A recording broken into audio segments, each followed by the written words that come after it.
When women do better, economies do better. Have you heard this quote? No? No issues. Today we'll discuss.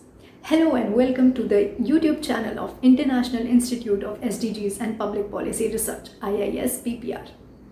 I am Vaishali Yadav and today we'll discuss one of the most known topic with slow progress in terms of reform. Women at workplace in Indian society. According to the current census of India, women population is almost equal to the men population. Therefore, investing in women can actually increase the overall GDP of the country. Today, we'll start by putting down the genuine issues and challenges that women face in their workplace, and then we'll discuss and put forward a few potential recommendations which, if implemented well, can bring a massive change, a massive positive change in the society. In the past, we used to live in a patriarchal society, and today we live in an evolved patriarchal society where we talk about equality, but still in most of the workplaces, women are not treated equally as men. Nevertheless, the issue of unequal treatment of women is changing with time, but deep down, the mindset of unequal treatment is still present in the society. Now the question arises, what all challenges an Indian woman faces at their workplace? According to the Global Gender Gap Report 2021 published by the World Economic Forum, India slipped 28 places to rank 140 out of 156 countries. This is the direct indication towards the first challenge that women faces at their workplace is the gender pay gap. Some of the reasons behind this gender pay gap could be the unequal opportunities, preference for male employees over female employees, preference for promotion of male employees to supervisory positions, and career breaks of women due to parenthood duties and other socio-cultural factors.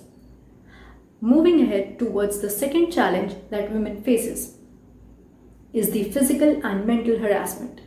According to the data of the National Crime Records Bureau, there is an overall hike in physical harassment cases.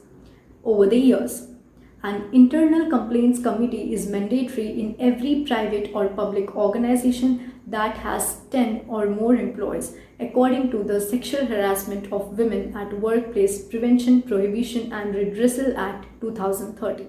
The third issue that women faces are the lack of adequate sanitation facilities at workplaces, resulting in negative consequences for women.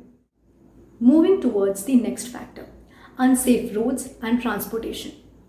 Factors that contribute to making women feel unsafe on the streets are lighting, the presence of security and visibility, or knowing that you are visible to others like vendors, shops, street-facing houses on the streets.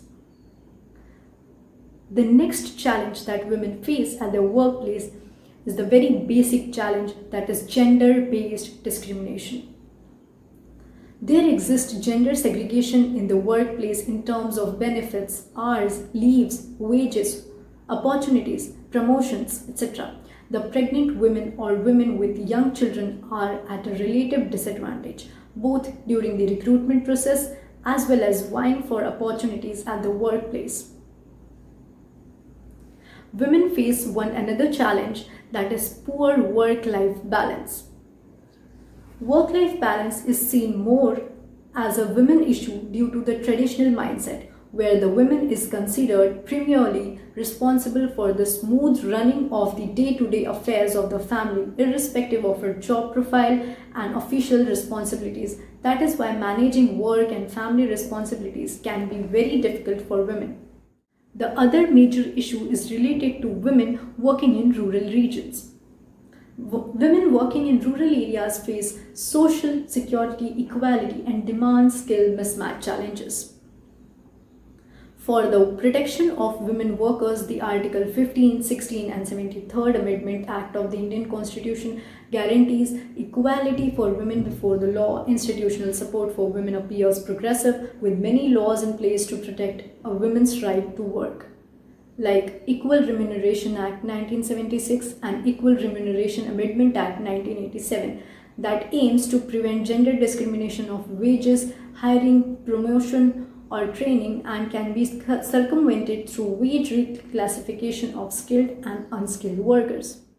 There are other acts and provisions as well to help the women at workplace, like National Commission for Women Act 1990, Act of Parliament, Industrial Employment Standing Orders Act 1946, Sexual Harassment of Women at Workplace Prevention, Prohibition and Redressal Act 2013, Maternity Benefits Act 1961, Maternity Benefit Amendment Bill 2016, Factories Act 1948 and the Contract Labour Regulation and Abolition Act 1970. These acts and provisions formed by the Indian government to help women at workplace failed due to the poor implementation. Now we'll put forward few recommendations for the betterment of the women community and the nation as a whole. The first major recommendation is regarding security. The physical security of women employees in an organization is extremely important. For the workplace to be secure, and women are assured of basic safety on the job and in the office by a complete surveillance of 24/7 operational CCTV cameras at vital locations and places. Installations of electronic doors allowing access to the work area only to authorized employees, staff, security guard or a colleague to accompany the driver in the cab. GPS-based monitoring of cabs or transport vehicles with panic buttons, SMS alerts, information systems to be designed and installed. Clearly displayed emergency contact numbers and are designated officers available round the clock to be contacted in emergency. Well-lit work areas, staircases and parking lots till the last women employee leaves the site. Separate and secure toilets for women close to their workstation. Provision of company transport for women working in night shifts both to and from the workplace. Women in an organization are made aware of their rights, facilities and actions that they can initiate regarding sexual harassment, payment of salaries directly into bank accounts to avoid any kind of harassment by supervisory staff over subordinate women employees or casual women employees. Setting up of a sexual harassment committee or mental harassment committee reporting to the managing director or a senior member of the management and headed by a woman. Strict disciplinary action against those found violating the code of conduct to ensure that it is not repeated. These are few recommendations, if implemented well, can actually bring positive change in the company, in the society, in the nation as a whole. Any society flourishes when their women flourishes, and it is very important to provide security to the women of the country, whether on roads or at the workplace.